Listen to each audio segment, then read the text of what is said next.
Hey, hi there, everybody. I'm sorry if I sound like a godfather. I just having a little bit of throat problems. So don't worry, I'm not going to hurt anybody. So the topic of this presentation is, as it says on the screen, got an open source velocity prediction program for large merchant sailing vessels. So these are exciting times for engineers and naval architects. Well, all kinds of interesting and bold and old also technologies that are waiting to be used. So, we have everything from the kite sails for assisted wind, right? Assisted propulsion, Flettner rotors on the right, and Eventifoil, born of the group from Jacques Cousteau, originally known as the turbo sail, right? And then we have the full wind propulsion here on the right, showing the Ocean Bird.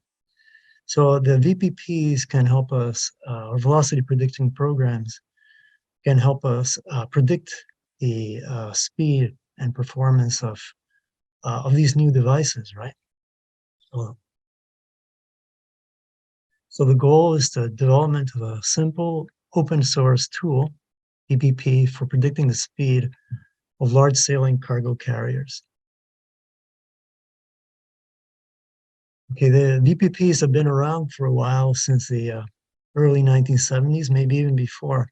The first record I could find of them was a report by Woodward to the Maritime Administration, in which he used Woodward and colleagues, in which he used a VPP.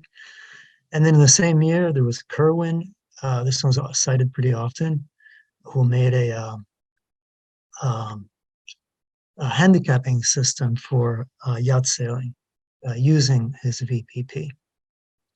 So as I said before, these are useful for evaluating innovative designs. A few open source VPPs exist, but there's very little or no documentation. And obviously, companies guard their intellectual property as they should. Uh, so before anything, just like to review some of the forces on a sailing vessel. Can you see my cursor as it's moving across? I hope so. Uh, the We have a vessel here with a true wind acting on it. But if we vectorially add the vessel motion to it, vessel speed, we get the apparent wind angle and apparent wind speed. So here it is on the drawing. So this is very important. That's what the vessel is experiencing. We have the vessel moves in direction as drawn here in this by the blue arrow here, but it doesn't move. It's at an angle to that drift angle, right? That's to inhibit the downstream, or the downwind motion of the vessel. So that's required. So so now let's take a look at the underwater forces, right? Here's the vessel, and we have the drag moving, opposing the motion of the vessel here to the right. And then we have a lifting force on the hull, which is uh, preventing excessive motion downwind. And here's a drift angle drawn again. Sometimes the drift angle is referred to as a leeway angle. Okay, there are moments to be considered also. We have a couple between the sail force and the hull force, right? And the sail force acting at the center of effort of the sail, and the hull force at the center of pressure of the underwater portion. Then we have a buoyant force and the gravity force causing another couple. So first of all, what data are needed to use a sailing VPP? And first of all, we need hull drag and lift coefficients as a function of the drift angle and the roll angle. So here, the same thing I just went over earlier. Here's a ship. Here's a direction of motion. Here's a drift angle. So the ship is moving this way, and we want to inhibit that motion. So there's a coefficient of lift and a coefficient of drag associated with the hull. That has to be known. We need also we need lift and drag coefficients for the sail also, as a function of the vessel angle to the wind and the sail angle of attack. Oops. So here is a picture of a six-masted sailing ship model used by Wagner in one of his papers. I'm just using it to illustrate.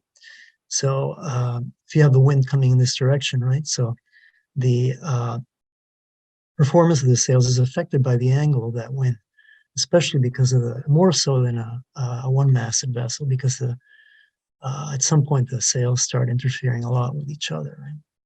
So the sail performance is going to be a function of that angle to the wind, but it's also going to be a function of the angle of attack of the sails, which can be varied by rotating the sails, of course, vertically above the axis of the masts. How do we get these data? Well, two main results are from experiments, right?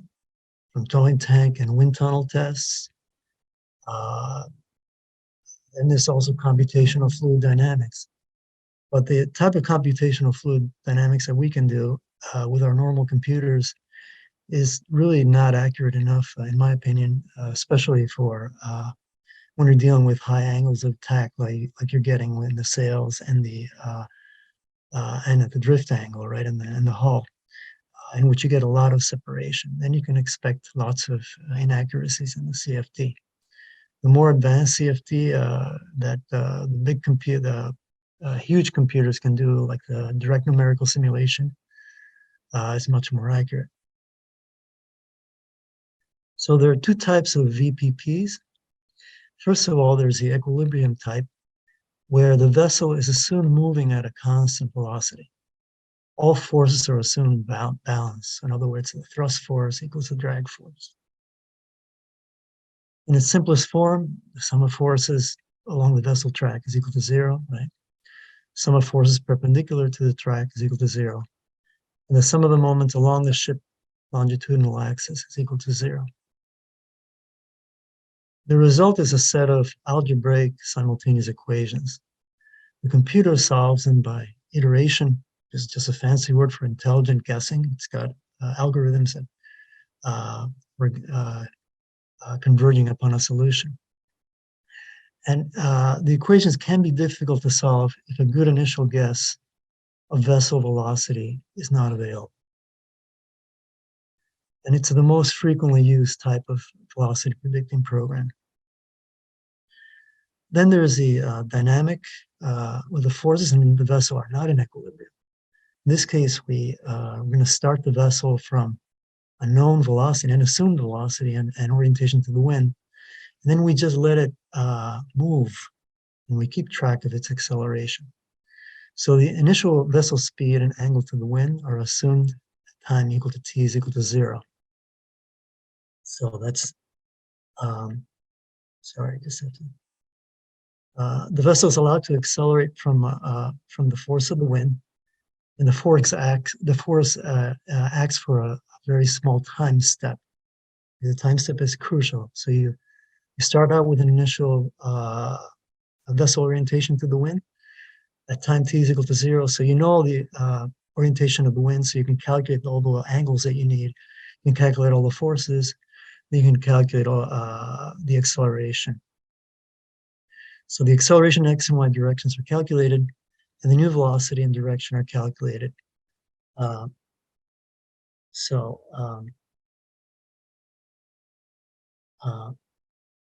at the end, then we can take sum of forces is equal to mass. All right, sorry, that's so if we know the acceleration and we know the time, we can figure out the velocity at the end of the time step. So the process is repeated until, in other words, you march forward in time then until equilibrium of forces is reached. So it's resulting in the steady velocity and track of the vessel. So all right, so this does not require solving equations simultaneously, and it's easier to program actually, even though you actually end up with differential equations because you're doing F equals ma, a is dv dt, right? So it's easier to program.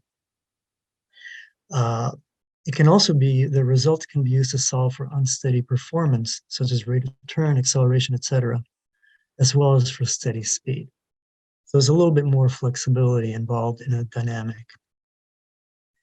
On the downside, it can require very small time steps to be accurate, which might take longer to run than equilibrium methods. For us, it's not too much of a factor with today's computers. All right, so I call this program OpenVPP. It's open, it's free to everybody who wants it. So here are the assumptions used. First of all, the angle of heel of the vessel is assumed to be less than 10 degrees. So we're going to be talking about really large vessels, larger than any sailing vessel that's ever been built, but not large by normal merchant marine standards. The one we're going to analyze is like 160 meters long, but still these vessels are so big that that they're very, very stable.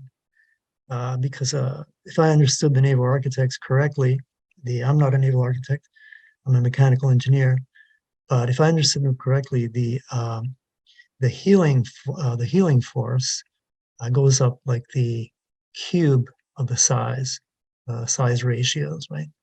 Whereas the restoring moment goes up like a fourth power of the size ratios. So these vessels then would not be expected to have, or could be reasonably assumed not to have too large a roll. So we're going to assume that the vessel and sail characteristics of lift and drag are unaffected by the heel, and that goes along with that small roll angle. And we're going to assume the vessel is balanced in yaw. Some other information. The program is written in Python language. I originally wrote it in BASIC language because to me it's a very intuitive language. Then I converted it to Python, but that turned out to be a serendipitous thing for reasons I'll explain to you later. And I use in order to do the forward time marching, I'm using a fourth order Runge-Kutta method. I started out also with first order Runge-Kutta method, which is just the Euler scheme, right? And that was found to have lots of fluctuations in the solution. So fourth order is the way to go.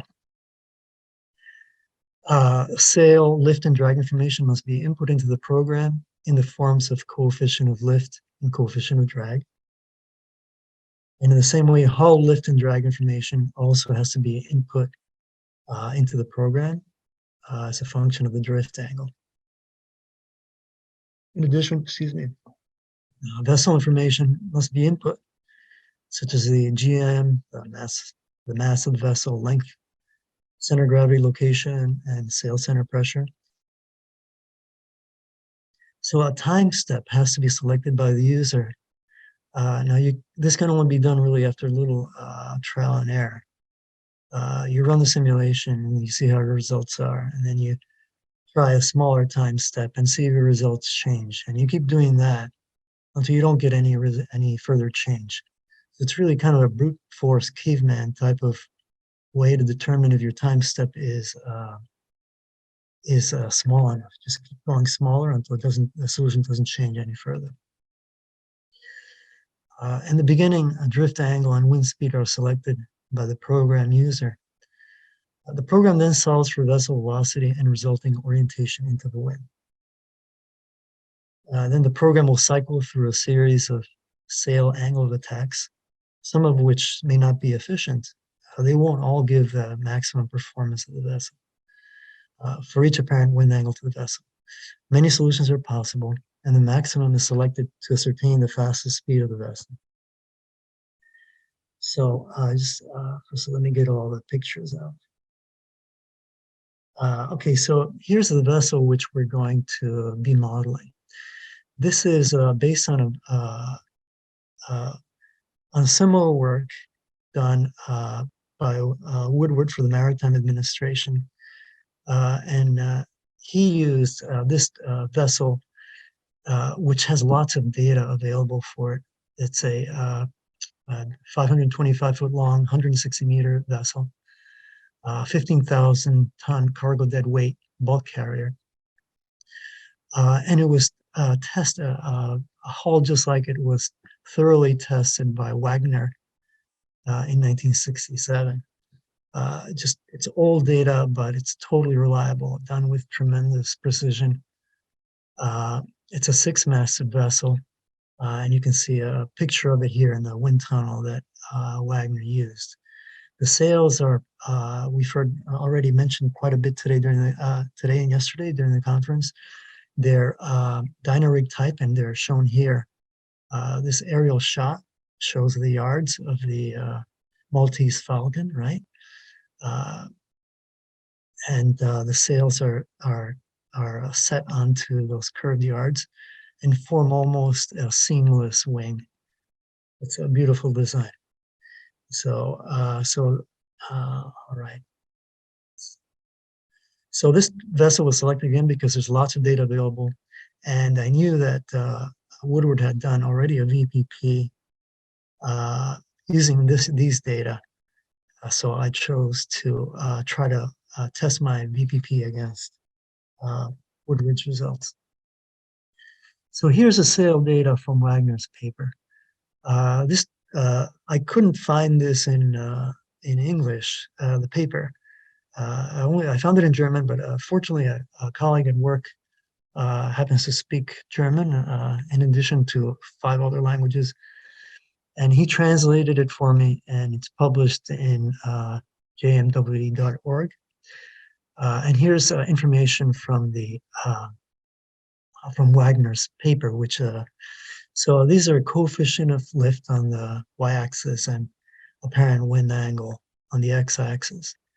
And there's a gazillion plots here, right? These are all at different angles of attack. So in other words, the sail can be turned to different angles into the wind.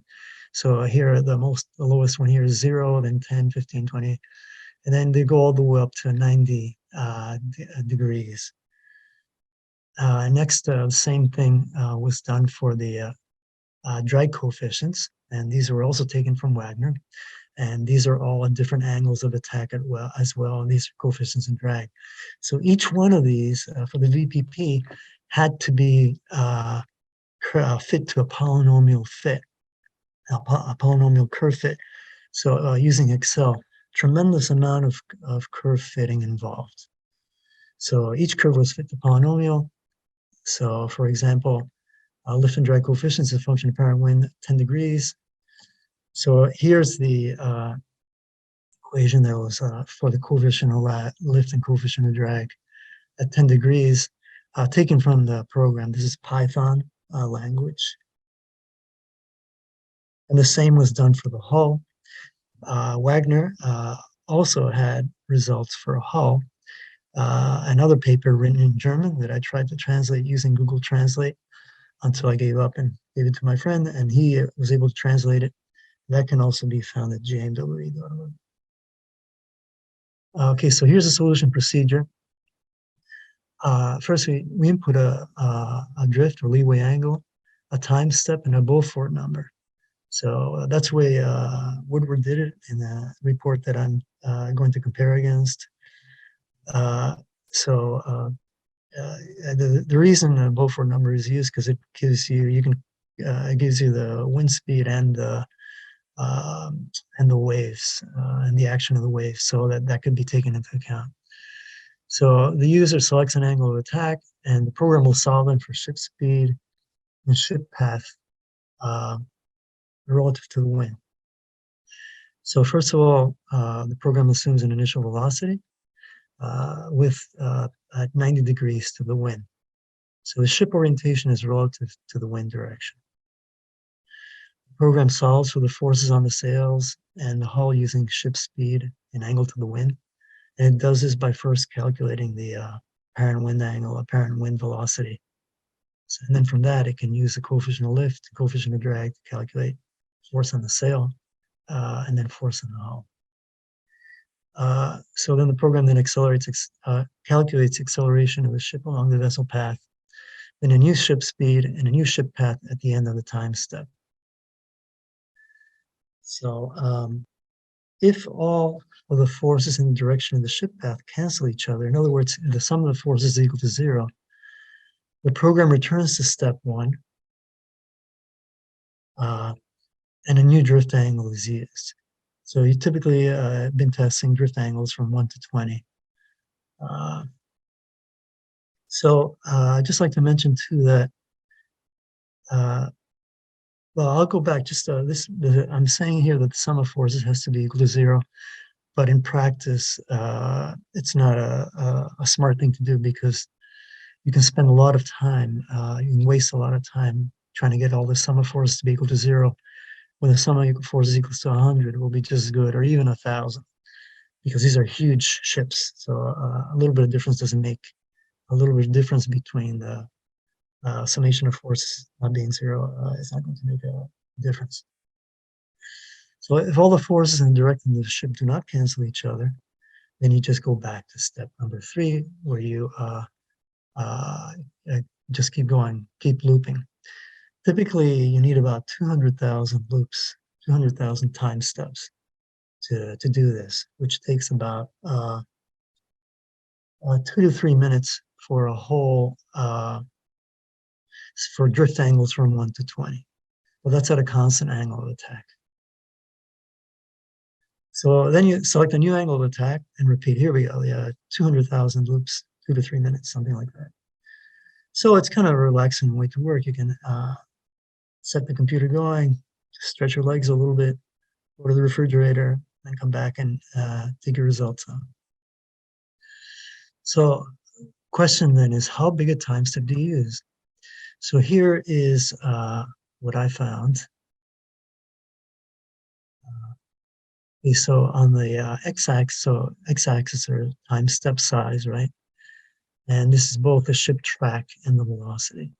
So I ran the OpenVPP program at various time steps of 1.1, 0.01, 1.01, right? And it was just interesting to see that when I used time steps like 10 seconds, or then you would get quite a few fluctuations, quite a few oscillations in the velocity and the ship direction. And then you can see, like, for example, take a look at the velocity, right? From 1 to 0.1, there's a little bit of change, a little bit of change, a little bit of change. And it looks like when you reach about 0.001 seconds, there's not much change in either the velocity nor the track. So that's a time step that I saw. So, okay, I already mentioned that. So this is not really calculation time. It's really not an issue.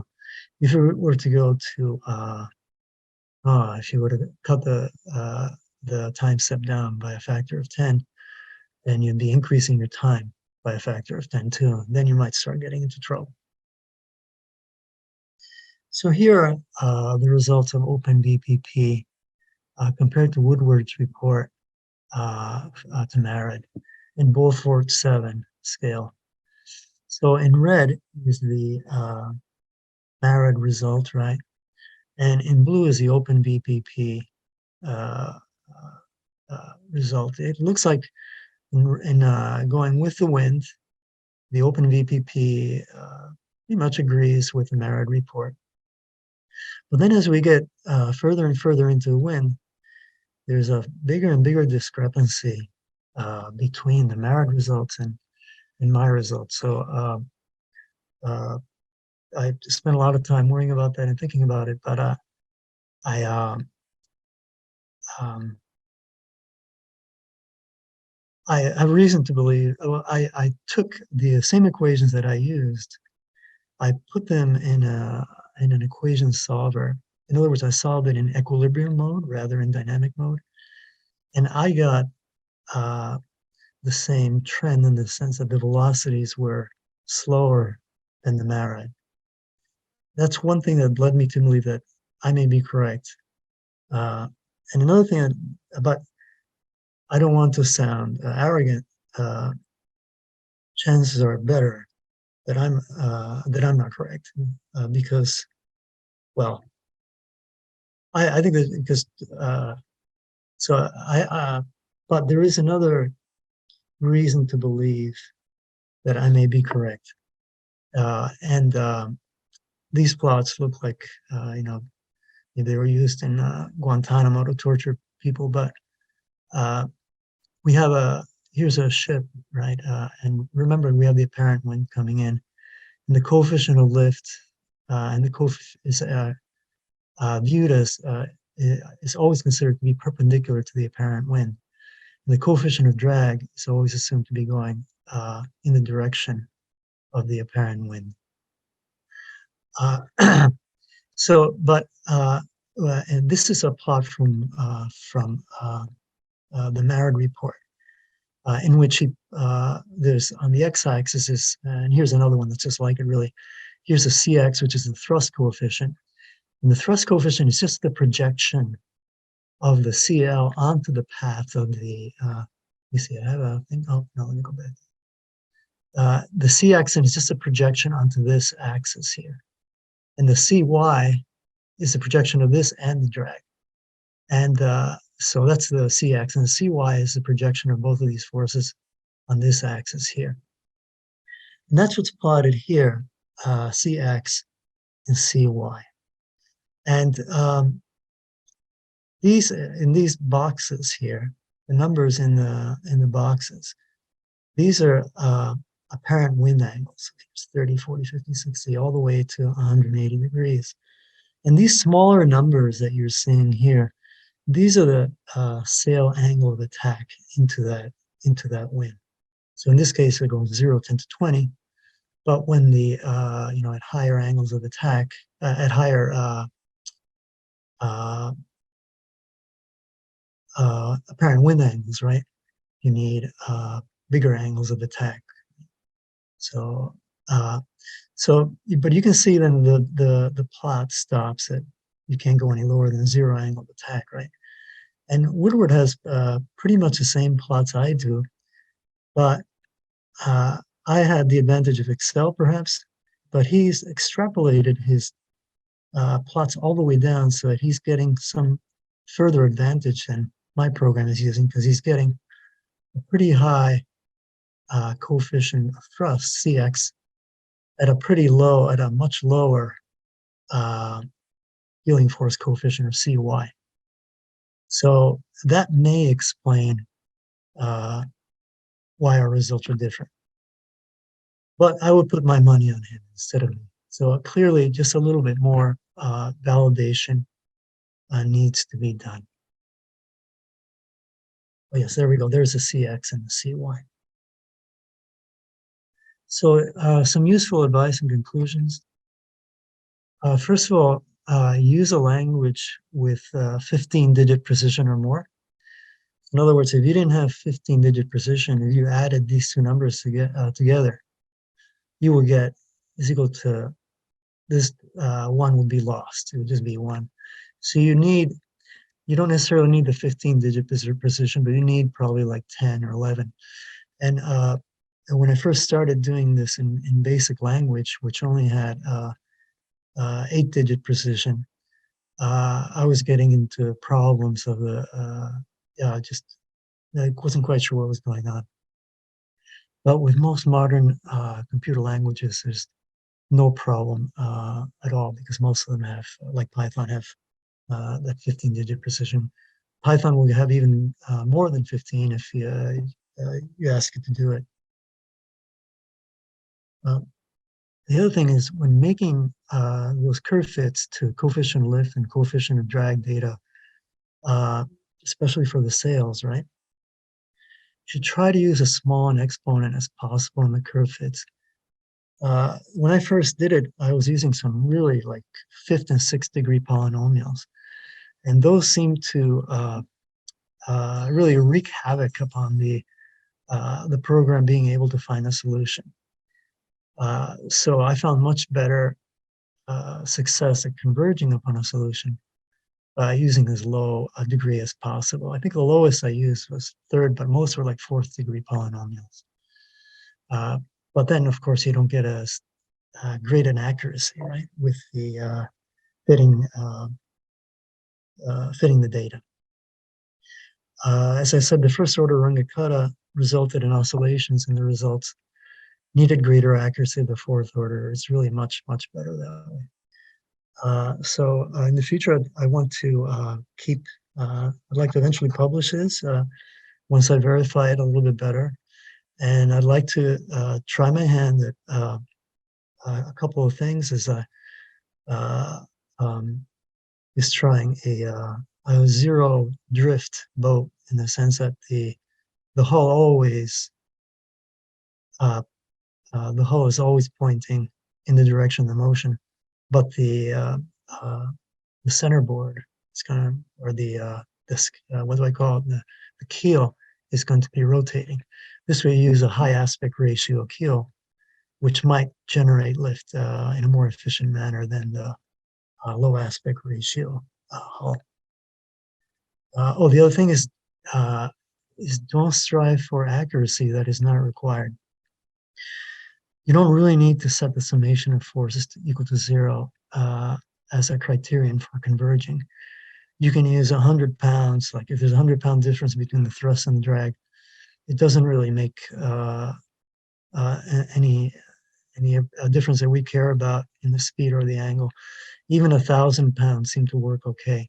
And if you were to try to get down to zero, you would just waste a lot of time. So that's all I have. I'll be happy to take any questions.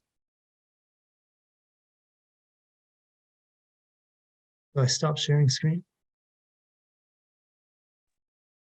Nope. Okay, are there any questions? Yes. This is really exciting. Thanks for developing this. It solves a lot of, is on the route to solving a lot of the problems that we see. What more validation or what style of validation would you propose? Okay, I'm not sure I heard the question that well. It was coming at Brit. I was coming in now. Well, thank you for your compliment. And I'm not exactly sure. I might try a smaller vessel that has lots of data, like from this Delft series, I think it's called. I think there's lots of data from there. But I would prefer to use a larger vessel to validate. I hope I heard your question properly. Yeah. No, you heard the question correctly. It's challenging. Yeah, I'm interested in your ideas because it's a challenge when there is no 15,000 deadweight ton sailing vessel validating. Yes, it certainly is. Yeah, I don't know where to turn.